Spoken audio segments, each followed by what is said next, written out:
Hello दोस्तों, स्वागत है आप सबका। दोस्तों आप सभी का अपना यूट्यूब चैनल बेस्ट विजिशन में। आई होप दोस्तों आप सब अच्छे होंगे, मस्त होंगे और अपने परिवार से सकुशल रहे होंगे। दोस्तों इस वीडियो पे हम डिस्कस करने वाले हैं साइंस का ऑब्जेक्टिव क्वेश्चन के बारे में। जो मॉडल सेट आपका निकला है 2023 का मॉडल सेट में साइंस का ऑब्जेक्टिव क्वेश्चन में क्या क्या क्वेश्चन पूछे गए हैं उसके बारे में आज डिस्कस करेंगे और उसका आंसर का उसे देखेंगे। ठीक है, तो चलिए ज़्यादा समय हम लोग वेस्ट नहीं करते हैं, सब हम लोग पहले क्वेश्चन को पूरा कर लेते हैं। तो पहला क्वेश्चन दोस्तों आपको स्क्रीन में दिख रही होगी। पहला क्वेश्चन में आपसे क्या पूछा है कि दाढ़ी बनाने में किस प्रकार के दर्पण का उपयोग करते हैं। तो दाढ़ी बनाते वक्त हम लोग दोस्तों अवतल दर्पण का उपयोग करते हैं। तो यहाँ पे आपका आंसर क्या होगा, राइट आंसर होगा ऑप्शन सी। ठीक है, अवतल दर्पण का उपयोग करते हैं। ठीक है, आगे बढ़ते हैं। क्वेश्चन नंबर 2 देखते हैं। क्वेश्चन नंबर 2 में आपसे पूछा है दोस्तों, गोलीय दर्पण में फोकस दूरी एवं वक्रता त्रिज्या के बीच संबंध क्या होता है। फोकस दूरी और वक्रता त्रिज्या के बीच क्या संबंध है आपको बताना है। तो बता दें दोस्तों, जो फोकस दूरी है ना, जो फोकस दूरी एफ है, ये वक्रता त्रिज्या का क्या होता है, आधा होता है, r/2 होता है। तो इस प्रकार हम कह सकते हैं कि ऑप्शन बी हमारा क्या होगा, राइट आंसर होगा।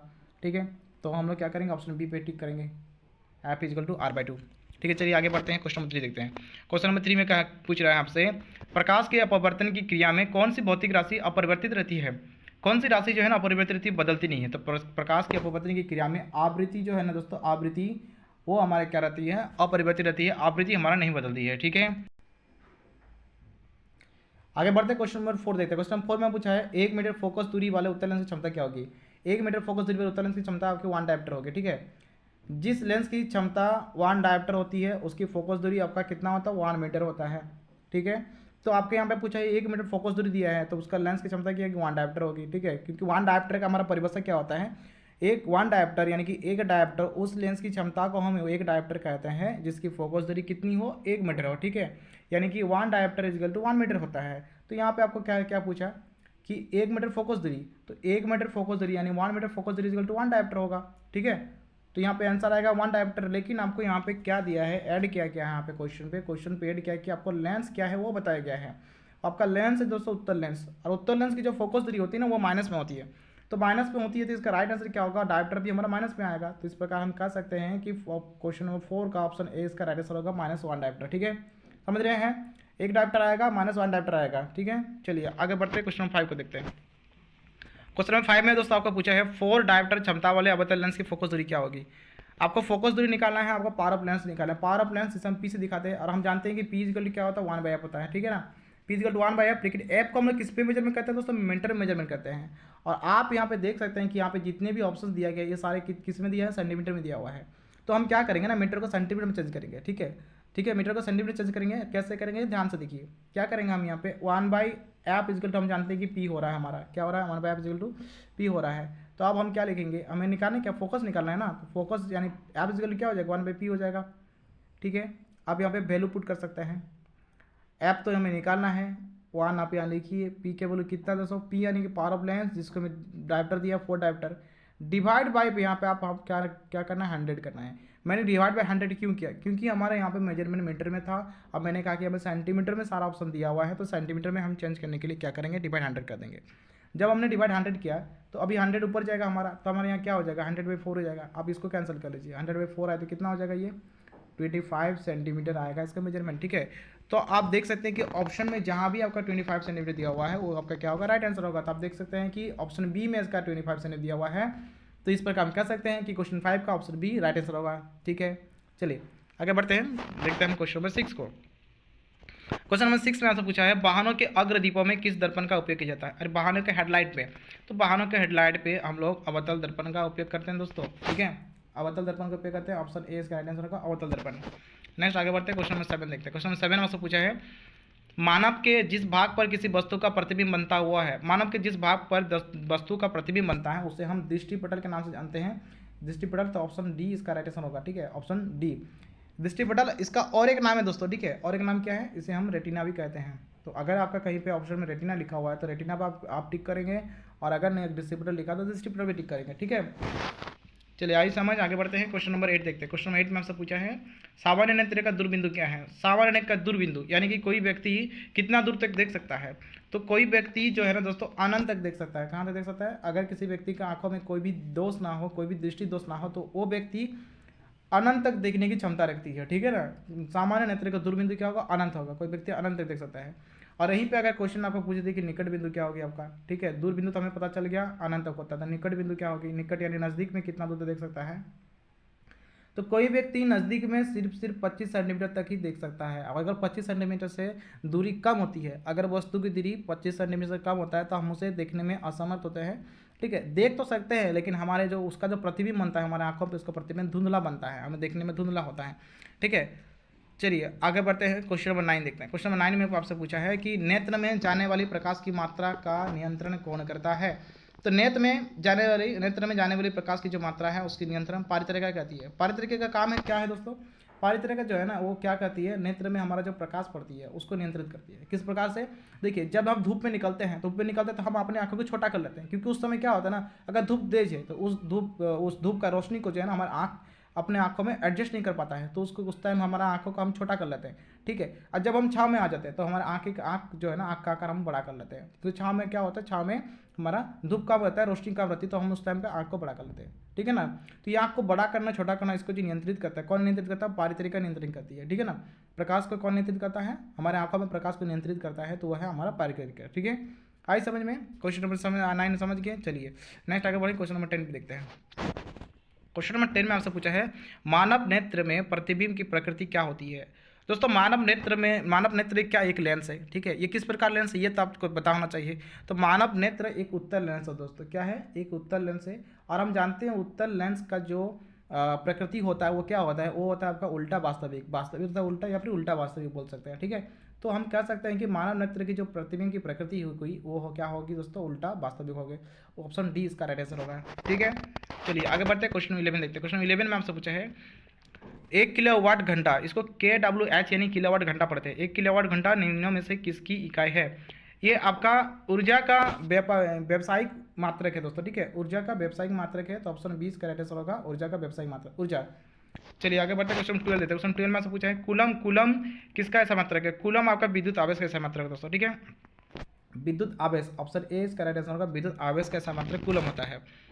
चलिए नेक्स्ट आगे बढ़ते हैं, क्वेश्चन 13 देखते हैं। क्वेश्चन 13 में से पूछा है विद्युत मोटर एक युक्ति है जो परिवर्तित करती है। विद्युत मोटर कौन किस तरह का युक्ति है, विद्युत मोटर जो है ना उसका काम क्या है दोस्तों, विद्युत मोटर का वो विद्युत ऊर्जा को यांत्रिक ऊर्जा में बदलता है। ठीक है, जैसे हम लोग देखे होंगे घरों में हमारा फैन यूज़ करते हैं हम लोग, फैन का काम क्या है, फैन जैसे हम लोग करंट आया, फैन चला दिए, फैन घूमने लग गया, घूम के हमें क्या देने लग गया, ठंडी ठंडी हवा देने लग गया। ठीक है ना, अभी तो कोई लेगा नहीं क्योंकि अभी ठंडा का मौसम है।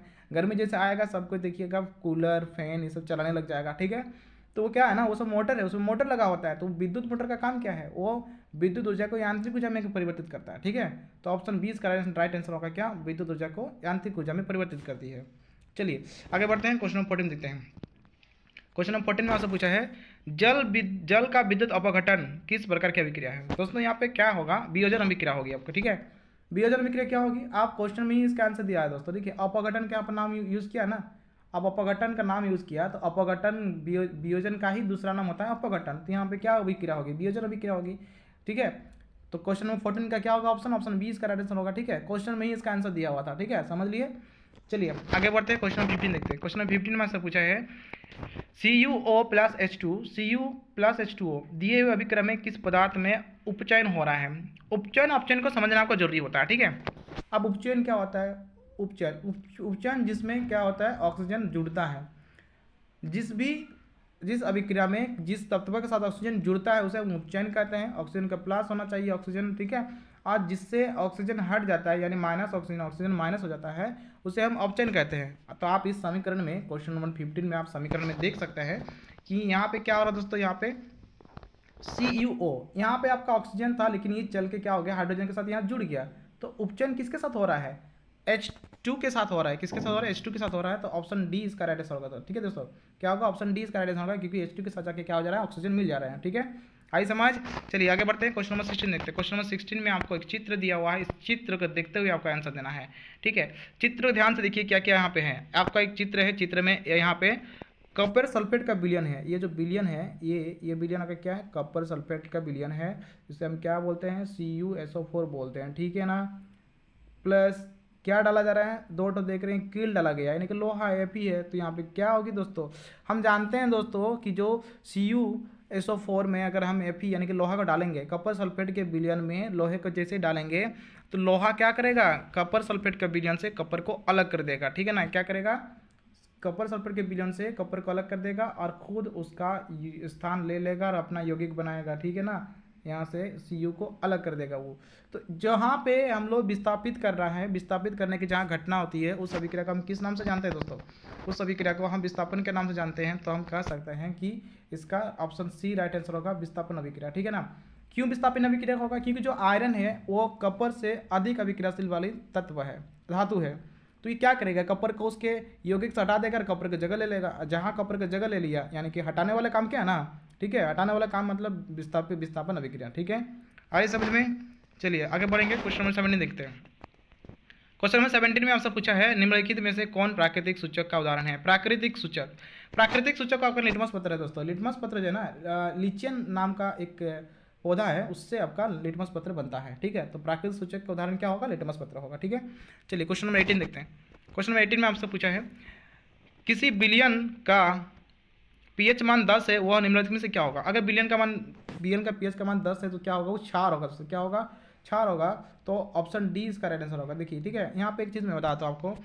अगर आपका 0 से 7 के बीच में कोई भी पदार्थ जिसका पीएच मान आए, ठीक है ना, 0 से 7 के बीच में किसी भी पदार्थ का जो पीएच मान होगा ना, वो आपका क्षार होगा। 0 से 7 के बीच में मैंने कहा, ठीक है। 7 में क्या होता है? सॉरी क्षार नहीं दोस्तों, यहाँ पे रॉन्ग हो गया, क्षार नहीं होगा, अम्ल होगा आपका, ठीक है ना। 0 से 7 के बीच में क्या होता है? अम्ल होता है। 0 से 7 के बीच अम्ल होता है। अगर कोई पदार्थ 7 में है तो उदासीन होता है, 7 में उदासीन होता है, ठीक है ना। पीएच मान जिसका 7 होता है वो उदासीन होता है, और 7 से कम जितने भी पदार्थ का पीएच मान होता है वो क्या कहलाते हैं? वो अम्ल कहलाते हैं। और 7 से अधिक जितना होगा, 7 से अधिक यानी कि बढ़ते जाएगा 14, 7 से 14 के बीच में जितना होगा वो सब क्या होता है दोस्तों? क्षार होता है, ठीक है ना।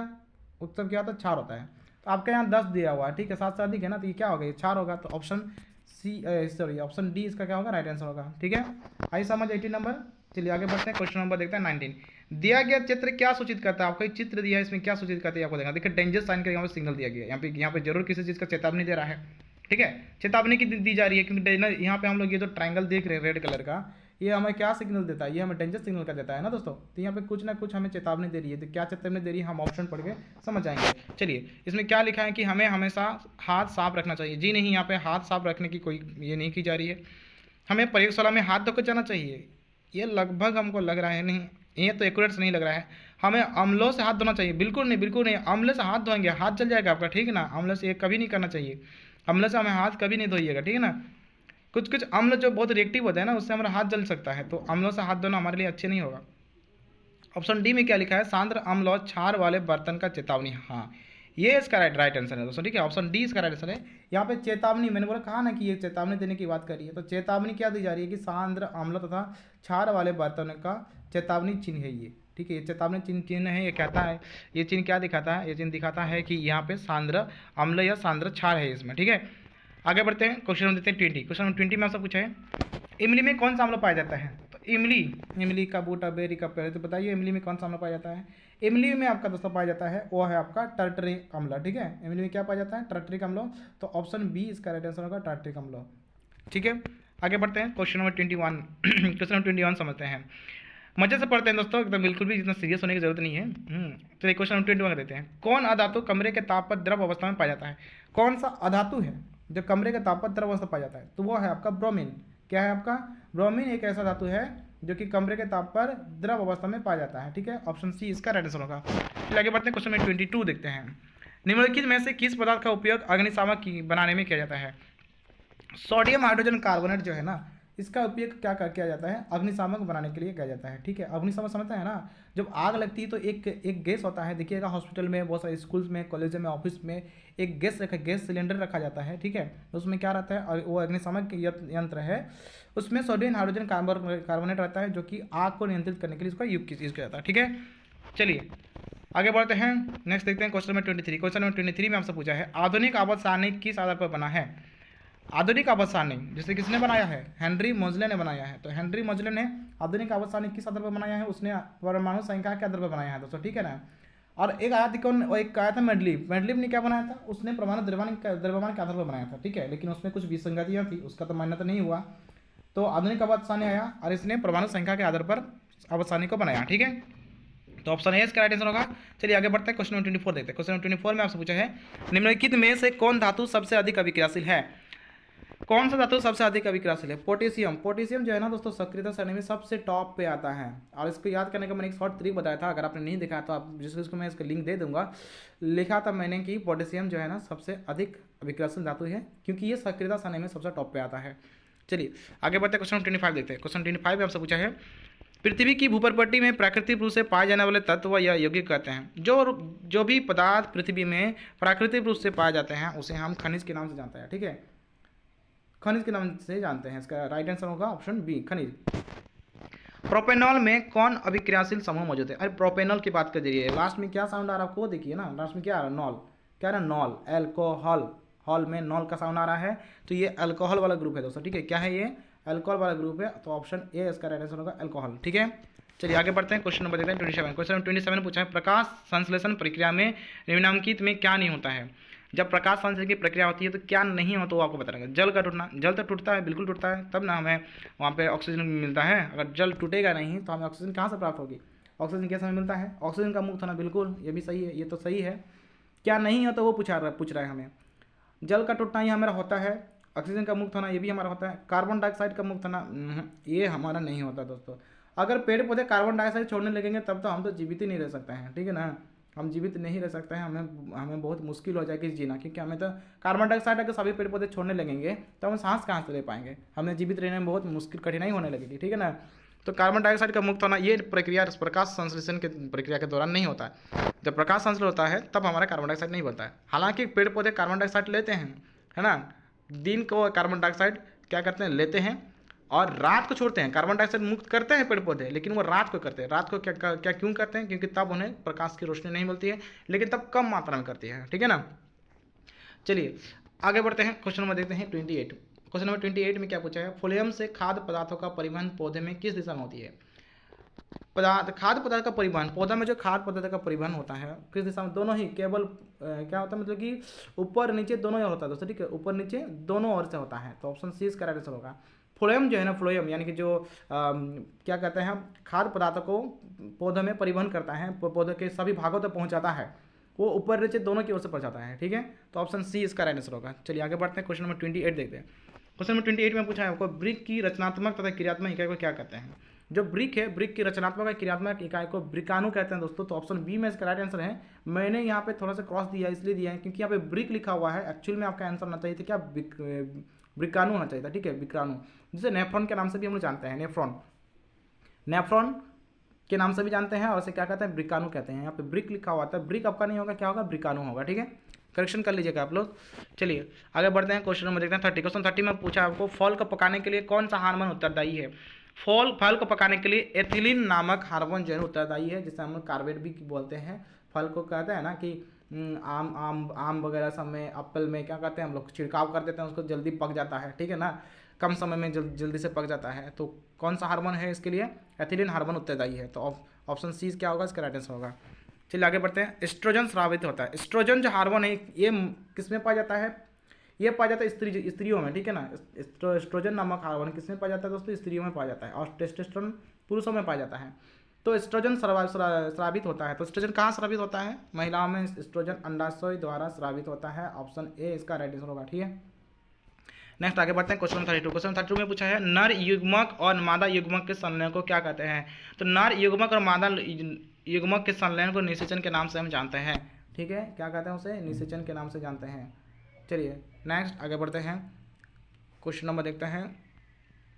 Question number 33। क्वेश्चन 33 में आपको एक चित्र दिया गया है और उसके इस आधार पे आपका आंसर देना है। क्या लिखा है कि दिए गए चित्र में कौन सा जनन हो रहा है? इस चित्र में कौन सा जनन हो रहा है? तो दोस्तों ये फिगर देख के आपको पता करना चाहिए कि ये जो मुकुलन का एग्जाम्पल है, क्या है? मुकुलन का चित्र है, और यहाँ पे मुकुलन जनन हो रहा है। ठीक है, ऑप्शन ए इसका राइट आंसर होगा।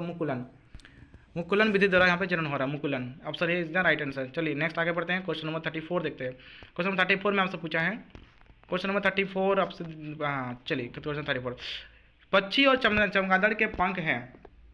पक्षी और चमगादड़ के पंख किस तरह के पंख है? तो समजात पंख है। क्या है? समजात पंख। पक्षी भी उड़ते हैं, चमगादड़ भी उड़ते हैं। समजात अंग का यहाँ पे एग्जाम्पल आएगी, समजात अंग। चलिए नेक्स्ट आगे बढ़ते हैं। क्वेश्चन नंबर 35 देखते हैं। मेंडल ने अपने प्रयोग के लिए किस पौधे को चुना? तो मेंडल ने जो है ना अपने प्रयोग के लिए मटर को चुना था। किस पौधे को? मटर के पौधे को चुना था, मटर। ऑप्शन सी इसका राइट आंसर मटर। क्वेश्चन नंबर 36 लेते हैं। निम्नलिखित में से कौन उत्पादक है? उत्पादक यानी कि जो हमें जो क्या करता है, सभी को मतलब कि भोजन प्रदान करता है। तो सबसे प्रथम उत्पादक क्या है दोस्तों? तो सबसे प्रथम उत्पादक है ना, वो है घास। ठीक है, उत्पादक क्या है? घास हमारा उत्पादक का उदाहरण है, क्योंकि घास जो है ना, घास को कौन खाता है? हिरण खाता है, हिरण को खाता है बाघ खाता है। इस तरह से क्या है, आहार श्रृंखला का निर्माण हुआ है। तो उत्पादक कौन हो गया? घास हो गया। प्रथम उत्पादक हमारा घास है। ठीक है, आगे बढ़ते हैं। क्वेश्चन में देखते हैं 37। क्वेश्चन 37 ने पूछा है किसी आहार श्रृंखला में शाकाहारी का निर्माण होता है प्रथम पोषी स्तर पर, द्वितीय पोषी स्तर पर, तृतीय पोषी स्तर पर, चतुर्थ। तो शाकाहारी का बात क्या है ना, शाकाहारी का मतलब क्या हुआ? वो क्या खाएगा? घास खाएगा।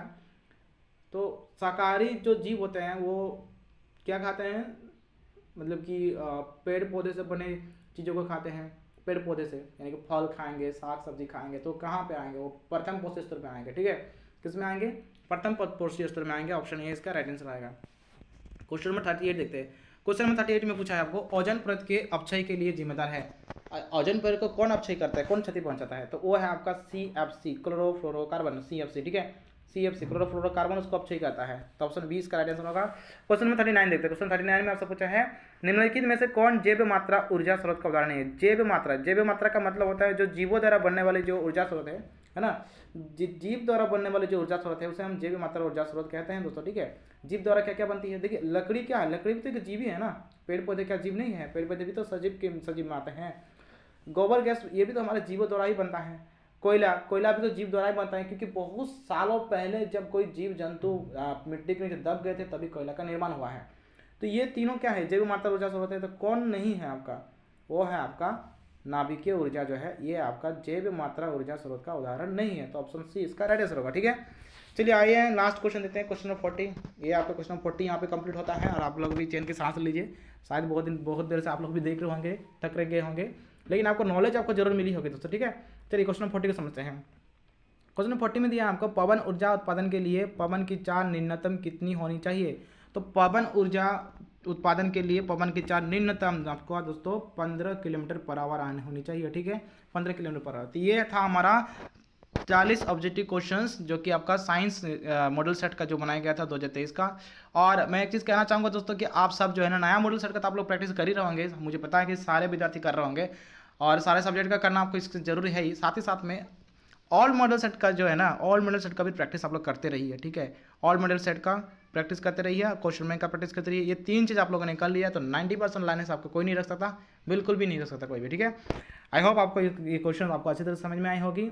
और वीडियो अगर अच्छी लगे वीडियो को शेयर करें, हमारे चैनल को सब्सक्राइब करें और ज़्यादा से ज़्यादा इसको शेयर करें दोस्तों, ताकि आपका और भी दोस्तों को पहुंच सके वीडियो और उन्हें भी हेल्प मिले। ठीक है, आप सब अच्छे से रहिए, खुश रहिए और अपनी तैयारी करते रहिए। मिलेंगे नेक्स्ट वीडियो में और नेक्स्ट टॉपिक के साथ, तब तक के लिए।